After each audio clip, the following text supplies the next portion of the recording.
आज हम लोग पढ़ेंगे कि जो सरल आवर्त गति हम लोग का अध्याय चल रहा है उसमें आज सरल आवर्त गति में ऊर्जा, उसके बाद सरल लोलक और तुमके कुछ एनसीईआरटी के उदाहरण, इस सबों को आज के लेक्चर में हम लोग पढ़ेंगे।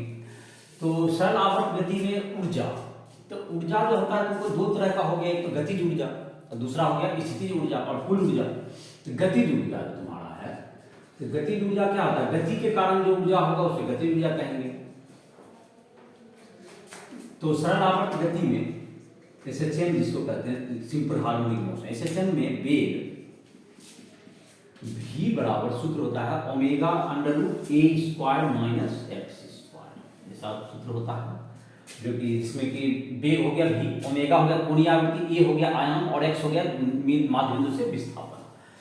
तो इसका जो वेग हो गया, यदि वस्तु का द्रव्यमान, यदि एसएचएम कर रहे वस्तु का द्रव्यमान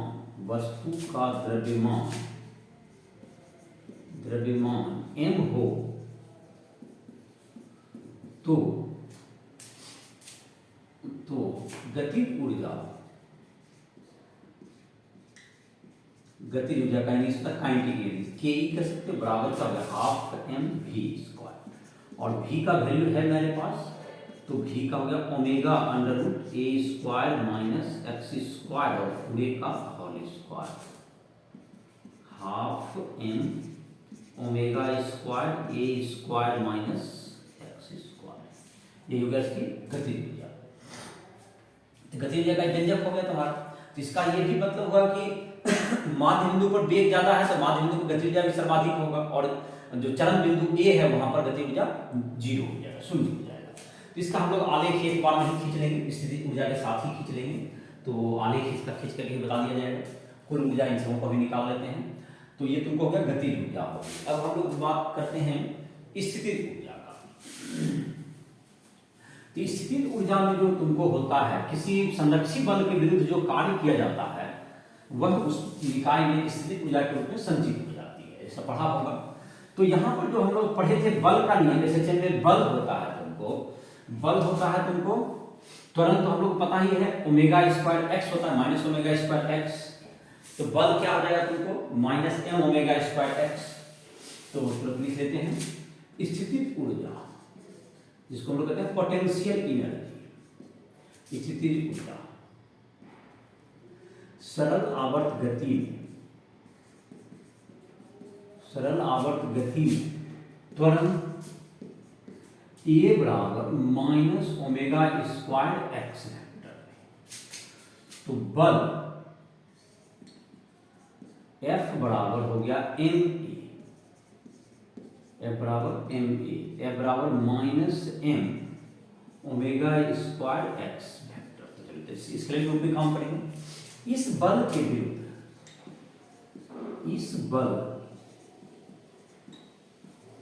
विरुद्ध dx विस्थापन में किया गया कार्य dw बराबर f dx m omega square x dx और 0 से लेके x तक m omega square x square by 2 0 से लेके x तक, half m omega square x square minus 0 square, यही हो गया। तो w बराबर हो गया half m omega square x square. यह कार्य स्थितिज ऊर्जा के रूप में संचित हो जाती है। तो पोटेंशियल एनर्जी बराबर हो गया half m omega square x square. तो PE इसको कह सकते हैं स्थितिज ऊर्जा। तो ये जो तुमको देख लो कि जहां पर x ज्यादा होगा वहां पर स्थितिज ऊर्जा ज्यादा होगी, जहां पर x माध्य बिंदु पर शून्य होगा तो स्थितिज ऊर्जा शून्य होगी। तो एक बढ़ रहा है तो एक घट रहा है। कुल ऊर्जा निकालने देख लेते हैं। तो स्थितिज ऊर्जा हो गई है चलो इसको मिटा भी सकते हैं या मिटा के ही लिख लेते हैं, कुल ऊर्जा निकाल लेते हैं। तो कुल ऊर्जा हो जाएगा क्या चीज, गतिज ऊर्जा प्लस स्थिर ऊर्जा। कुल ऊर्जा का मान हो जाएगा गतिज ऊर्जा जो स्थिर ऊर्जा। गतिज ऊर्जा का फॉर्मूला अभी लिखे थे, लिख लिया होगा, प्लस स्थिर ऊर्जा दोनों को ऐड कर देते हैं तो देखते हैं क्या रिजल्ट आता है। एसएचएम में कुल ऊर्जा बराबर गतिज ऊर्जा जो स्थितिज ऊर्जा, तो half M omega square a square minus x square, जब half M omega square x square, half M omega square a square minus x square जो एक्स स्क्वायर बराबर half M omega square a square बराबर नियत। अतः SHM में कुल ऊर्जा संरक्षित रहती है, संरक्षित रहती है मतलब हमेशा देख लो ये x से स्वतंत्र है, क्योंकि यह x से स्वतंत्र है, x नहीं है तो इसकी कुल ऊर्जा समान होगी हमेशा। तो जैसे इसको एक ग्राफ से भी हम लोग देख सकते हैं, किसी भी बिंदु पर ऊर्जा का मान हमेशा जो है तुमको देखो गतिज ऊर्जा और स्थितिज ऊर्जा का ग्राफ प्लॉट करते हैं, बस दोनों को जोड़ करके कभी भी आएगा कुल ऊर्जा हमेशा संरक्षित रहेगा। तो ग्राफ में इसको दिखा सकते हैं, ग्राफ में तो एक सरल रेखा हो जाएगी कुल ऊर्जा, और गतिज ऊर्जा और स्थितिज ऊर्जा एक घटेगा एक बढ़ेगा। और ये तुमको है omega square a square minus x square, ये सब जो आलेख होगा तुम्हारा ये होगा इलिप्स टाइप का होगा, पर दीर्घवृत्त इसको कहते हैं। तो ये देखो तुम्हारा हो गया विस्थापन, इधर हो गया, इधर ऊर्जा लिख देते हैं, इधर किधर ऊर्जा। तो ये ऊर्जा जो है तुमको स्टार्टिंग में तुमको होता है half M omega square a square, ये मैक्सिमम हो गया स्थिर ऊर्जा का, गतिज ऊर्जा का बात करें जब ये शून्य हो जाएगा, जब ये मतलब कि माध्य बिंदु पर, मतलब शून्य का मतलब हो गया जब ये माध्य बिंदु कहते हैं, वेग क्या होता है सबसे अधिक होता है, वेग सबसे अधिक होगा तो यहाँ पर स्थिर ऊर्जा सबसे, स्थिर ऊर्जा 0 होगा लेकिन गतिज ऊर्जा महत्तम होगा। तो अगर स्थितिज ऊर्जा पढ़ें, स्थितिज ऊर्जा का ग्राफ इस ढंग से होगा, ये तुमको पैराबोला टाइप का आएगा, ये तुमको पैराबोला ही होगा, दोनों पैराबोला ही होगा। गलत बोल दिए थे, दीर्घवृत्त गलत बोल दिए थे, तो ये पैराबोला होगा तुमको, ये पैराबोला होगा। और यहाँ पर जाकर के ये महत्तम हो जाएगा ए पर, x बराबर ए हो गया, ये आयाम हो गया, और यहाँ पर भी हो गया तुमको ये महत्तम हो गया, x बराबर माइनस ए पर हो गया, इधर से भी ये तुमको x बराबर माइनस ए हो गया, ये आयाम का इधर बिंदु। और ये किसका आलेख है, ये है तुमको स्थितिज ऊर्जा का आलेख है, परवलय है स्थितिज ऊर्जा, इस टाइम का हो गया। अब गतिज ऊर्जा जो होगा तुमको यहाँ से प्रारंभ होगा और तुमको जा करके ये जो तुमको आयाम पर जा करके धीरे धीरे शून्य हो जाएगा, यहाँ वेग शून्य होता है, तो यहाँ से आते हुए घटते हुए क्या हो जाएगा, ये जाके शून्य हो जाएगा, मतलब इस ढंग से ये घटेगा ऐसे, और यहाँ पर जाकर शून्य हो जाएगा। इसी तरह से इधर भी क्या होगा तुमको, यहाँ से स्टार्ट होगा और यहाँ पर घटते घटते जाके क्या होगा, आयाम पर जाकर के शून्य हो जाएगा। और कुल ऊर्जा का जहाँ तक की मान है हर हमेशा क्या होगा, ये तुम्हारा है, ये जो तुम्हारा ग्राफ अभी ड्रॉ हुआ ये तुम्हारा हो गया गतिज ऊर्जा का, ये जो दोनों ऊपर से जो उल्टा जो परवलय आया ये किसका हो गया तुमको, ये गतिज ऊर्जा का हो गया, ये जो उल्टा परवलय आया ये तुम्हारा किसका ग्राफ हो गया, ये गतिज ऊर्जा का। और कुल ऊर्जा जो है तुमको half M omega square a square, ये सरल रेखा जो हो गया यहाँ से यहाँ तक, ये हो गया तुमको कुल ऊर्जा का आलेख हो गया, कुल ऊर्जा। कुल ऊर्जा हमेशा समान है, एक देखो एक तुमको स्थिर ऊर्जा देखो जैसे जैसे जाएंगे मध्य बिंदु से दूर तो बढ़ते जाएंगे, लेकिन गतिज ऊर्जा क्या हो जाएगा, वेग घटता है तो गतिज ऊर्जा घटते जाता है, इसलिए दोनों का जोड़ हमेशा समान रहता है। और एक ऐसा बिंदु है जहाँ पर दोनों समान है, एक ऐसा बिंदु आया है जहाँ पर गतिज ऊर्जा स्थिति ऊर्जा समान है, तो वो बिंदु का अगर नियामक निकालना चाहेंगे तो वो कितना निकलेगा, देखो कहाँ गतिज ऊर्जा बराबर स्थितिज ऊर्जा कर दो, गतिज ऊर्जा बराबर स्थितिज ऊर्जा कर दें तो गति हो जाता है half M omega square a square minus x square बराबर half M omega square x square a square minus x square बराबर एक्स स्क्वायर एक्स बराबर a by root two x बराबर ए बाय रूट टू हो गया। ये तुम्हारा हो गया यहाँ पर। तो एक्स बराबर जहाँ पर भी दोनों कट रहा है, ये दोनों जैसे दोनों ग्राफ जहाँ पर कट रहा है, ये आयाम का ए बाय रूट टू टाइम्स है। दोनों तरफ होगा, दोनों तरफ कटेगा, ये तुमको ए बाय रूट टू आयाम का वहाँ पर ये दोनों स्थिति ऊर्जा बराबर गति ऊर्जा आ जाएगा। तो ये तुमको इसका आलेख था। और अब दिया हुआ जैसे सरल लोलक से संबंध में, सरल लोलक एक निकाय है जो कि क्या कर संपन्न करता है तुमको। स्प्रिंग से जुड़ा हुआ जैसा वस्तु है वह भी तुमको एक स्प्रिंग से जुड़ा हुआ वस्तु भी तुमको सरल गति में रहता है।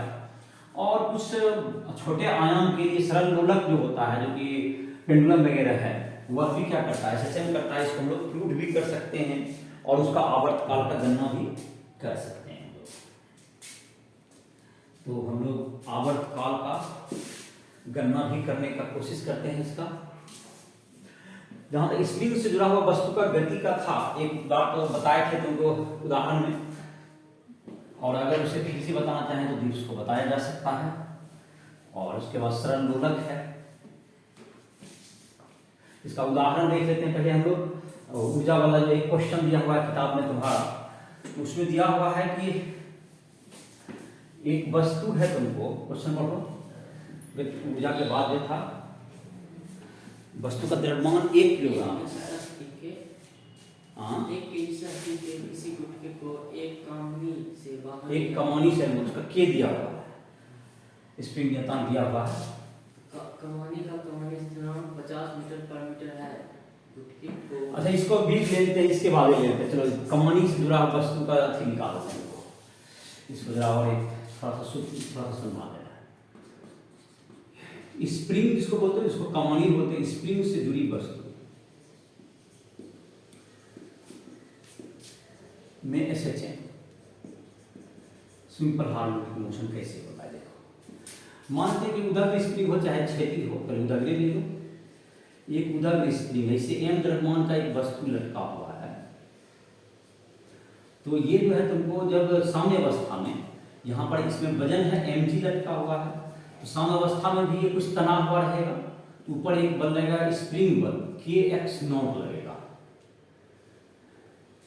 x नॉट हो गया तुमको स्प्रिंग का खिंचाव माध्य अवस्था में, माध्य स्थिति में। ये हो गया माध्य स्थिति। माध्य स्थिति kx नॉट बराबर mg।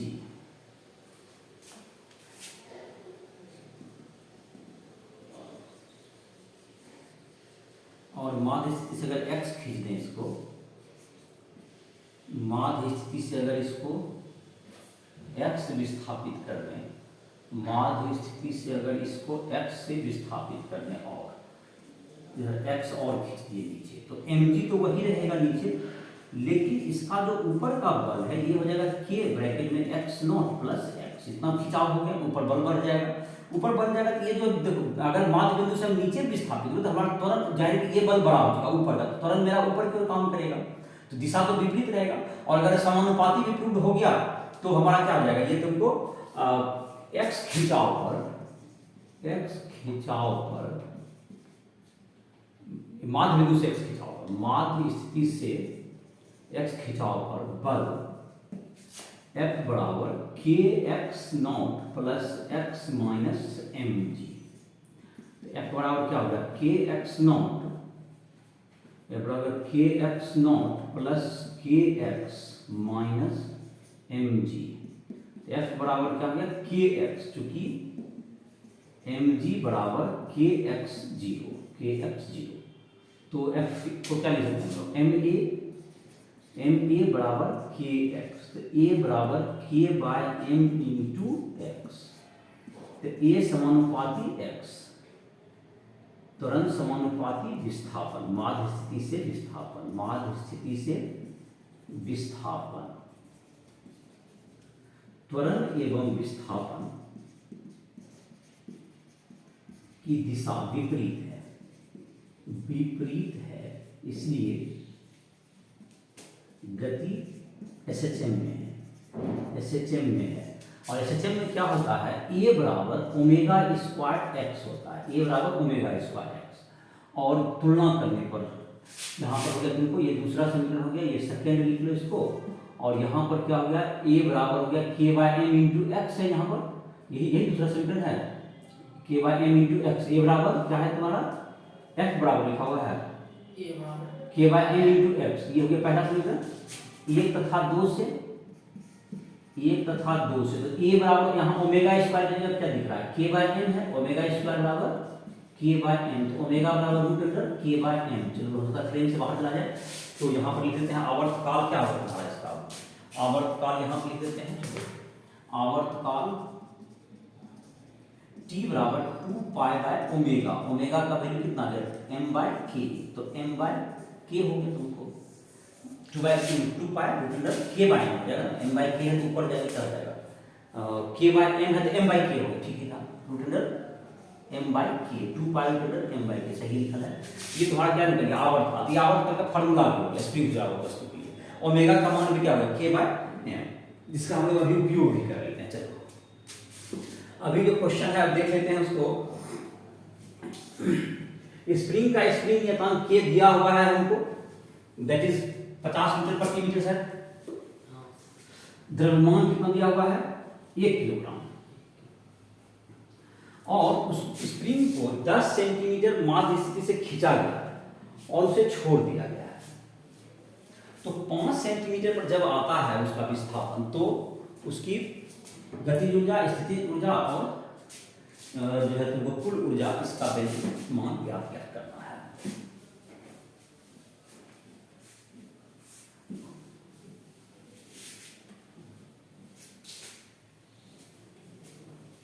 गतिज ऊर्जा, स्थितिज ऊर्जा और कुल ऊर्जा का मान ज्ञात करना है।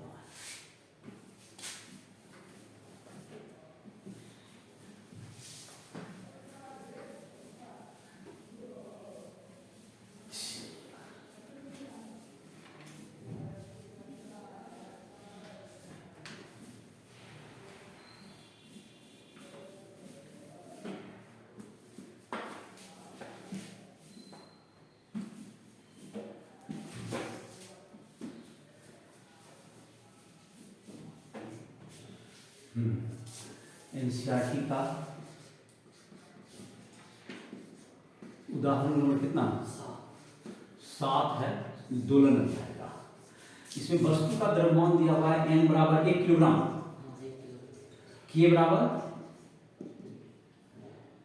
स्प्रिंग नियतांक कमानी का 50 मीटर प्रति मीटर, 50 मीटर प्रति मीटर, और विस्थापन कितना है, आयाम कुल 10 सेंटीमीटर है, 10 सेंटीमीटर। ए बराबर हो गया 10 सेंटीमीटर और एक्स बराबर 5 सेंटीमीटर, 5 इतना दिया हुआ है सर। हमको निकालना है जैसे कि ओमेगा निकालते हैं। तो अभी था तुमको K/M था, ओमेगा बराबर क्या था, ओमेगा बराबर रूट अंडर K/M। अभी तुरंत निकाले स्प्रिंग का, तो रूट अंडर K/M, तो इसका मान भी निकाल सकते हो। K का मान है 50 और इसका मान है 1, तो रूट 50 हो गया। K का मान क्या हो गया रूट 50, इसका मान हो गया K/M का मान हो गया। चलो तो ये तुम्हारा हो गया। अब है इसका मान निकालना है तुमको गतिज ऊर्जा का, हम लोग बारी बारी से निकाल लेते हैं। गतिज ऊर्जा बराबर सूत्र होता है half M omega square A square minus x square. काफी आसानी से फॉर्मूला का लिखा देना है। M का मान 1 हो गया, ओमेगा स्क्वायर का मान क्या रूट 50 का स्क्वायर, इसलिए हो गया A स्क्वायर का मान हो गया 10, मतलब 10 सेंटीमीटर 10/100 का होल स्क्वायर, और माइनस फिर क्या होगा तुमको 5/100 का होल स्क्वायर, मीटर बदल गया। तो हाफ इंटू क्या हो गया 50 हो गया, M से 1 है ये, हाफ इंटू 50 और 10/100 का स्क्वायर, तो 1/100 माइनस कितना हो गया तुमको 10/100, 1/100 माइनस 5/100, 1/400, तो ये घट के 3/400 हो गया। ये हो गया 25 गुना 3/4, सॉरी 16 बार में कट गया, 3/16 जूल, जो है 3/16 जूल। कितना आंसर लिखा है इसका?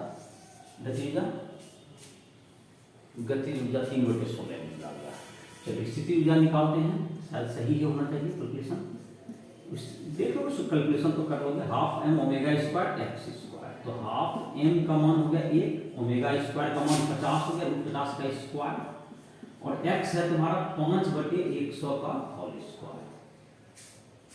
ये 25 बार 25 गुना 25, 25 गुना क्या हो गया 5/100, 25/400 हो गया, 1/16 3/16 जो 1/16। तो कुल ऊर्जा जहां तक पता है, कुल ऊर्जा तुम्हारा क्या हो गया, कुल ऊर्जा बराबर गतिज ऊर्जा जोड़ स्थितिज ऊर्जा 3/16 जूल जोड़ 1/16 जूल बराबर 4/16 जूल बराबर 1/4 जूल, 0.25 जूल। ये हो गया इसका कुल ऊर्जा का मान हो गया। चलो ये हो गया तो मतलब कुल ऊर्जा, स्थितिज ऊर्जा, गतिज ऊर्जा का मान हो गया। अब है तुम्हारा अगला टॉपिक है जैसे सरल दोलक तुम्हारा है, जो कि अंतिम टॉपिक है तुम्हारा बुक में। तो सरल दोलक क्या होता है, तो इसको लोग सिंपल पेंडुलम भी कहते हैं। तो सिंपल पेंडुलम जब से कोई बड़ा रस्सी से क्या कर दें, किसी वस्तु को अगर लटका दें बड़ा रस्सी से, और उसको एक बार अगर दोलन करा के छोड़ दें माध्य स्थिति से, तो वह दोलन करता रहेगा। तो यह जो निकाय बनेगा इसको हम लोग कहते हैं सरल दोलक कहते हैं। यह जो निकाय बनेगा उसको हम लोग सरल दोलक कहेंगे। तो सरल दोलक क्या होगा तुमको कि जब माध्य स्थिति से किसी वस्तु को अगर कुछ विस्थापित करके छोड़ दिया जाए, तो जो वस्तु का जो गति होगा वह सरल आवर्त गति में होगा, छोटे आयाम के लिए सरल।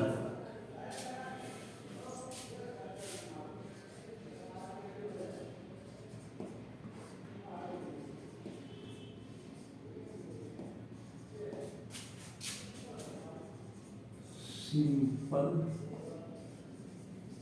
पेंडुलम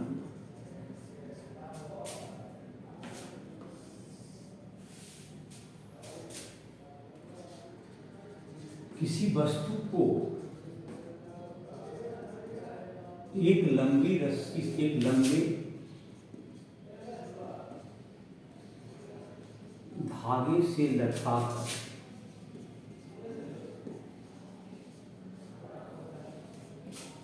उसे दोलन कराने पर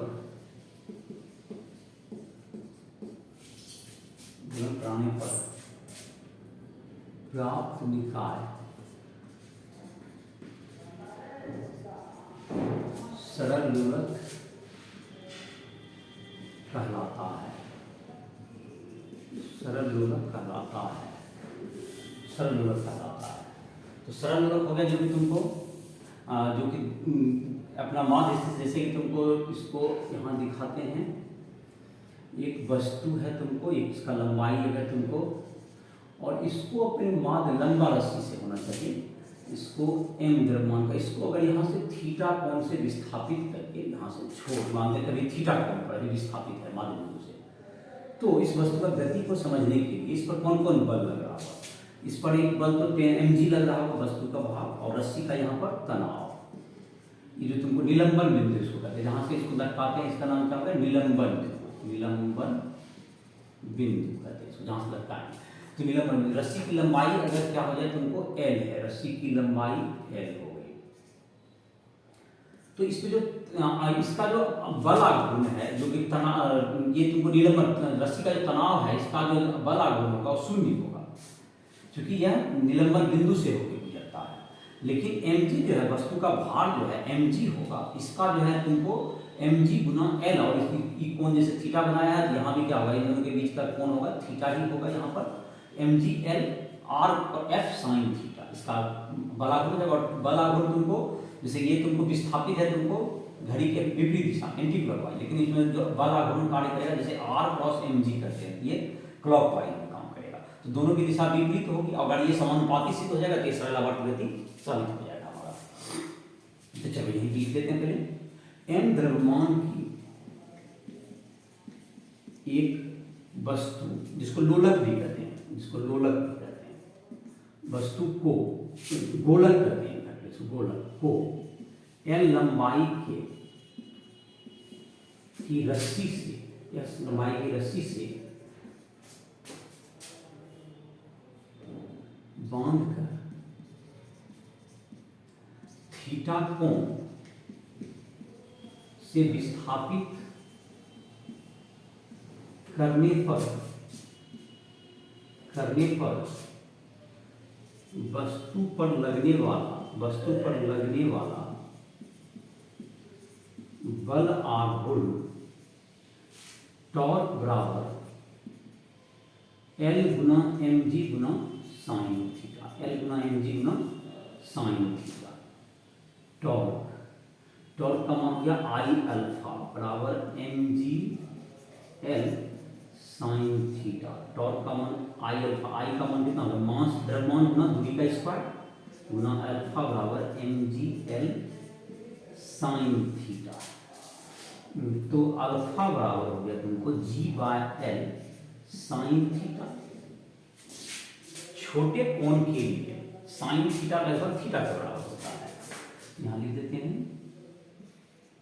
छोटे कोण के लिए साइन थीटा लगभग बराबर है थीटा के, तो अल्फा बराबर क्या हो गया, g/l इंटू थीटा। तो कोणीय त्वरण ये तुमको समानुपाती और कोणीय त्वरण, समानुपाती कोणीय विस्थापन एवं इनकी दिशाएं विपरीत है, अतः गति SHM में, सरल आवर्त गति में है, SHM में है, इसलिए हो गया। तो अल्फा बराबर क्या होगा तुमको, अल्फा बराबर हो गया g/l इंटू थीटा।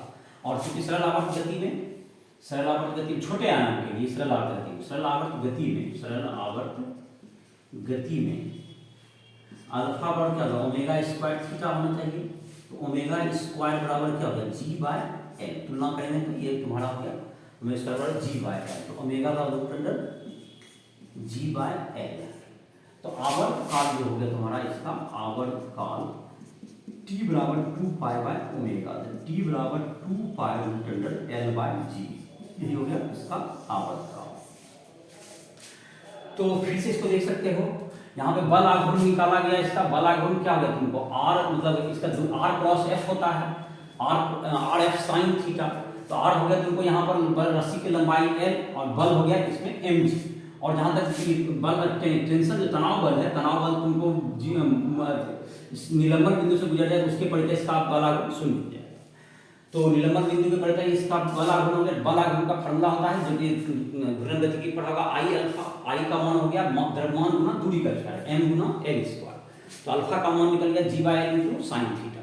और छोटे कोण के लिए साइन थीटा और थीटा लगभग बराबर होता है, तो उसका हो गया g/l थीटा।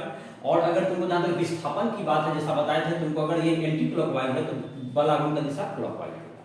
दोनों विपरीत है और दोनों समानुपाती, तो वस्तु गति SHM हो गई।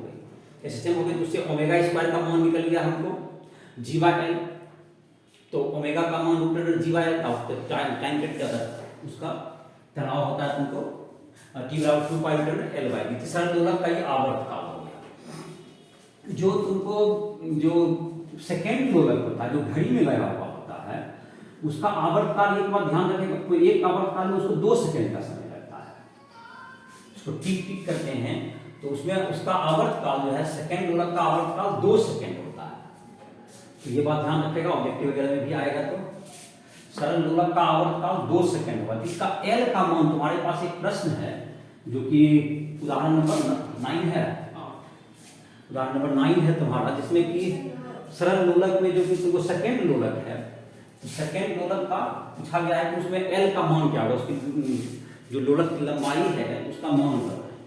क्योंकि उसका हमको आवर्त काल पता होगा कि उसका आवर्त काल 2 सेकंड होता है, तो हम लोग अगर टी बता देंगे, जी का हमको पता ही रहता है, आवर्त काल तो उसकी लंबाई समान हम लोग बता सकते हैं। तो यह उदाहरण है, तुमको इसको बता दिया जा रहा है।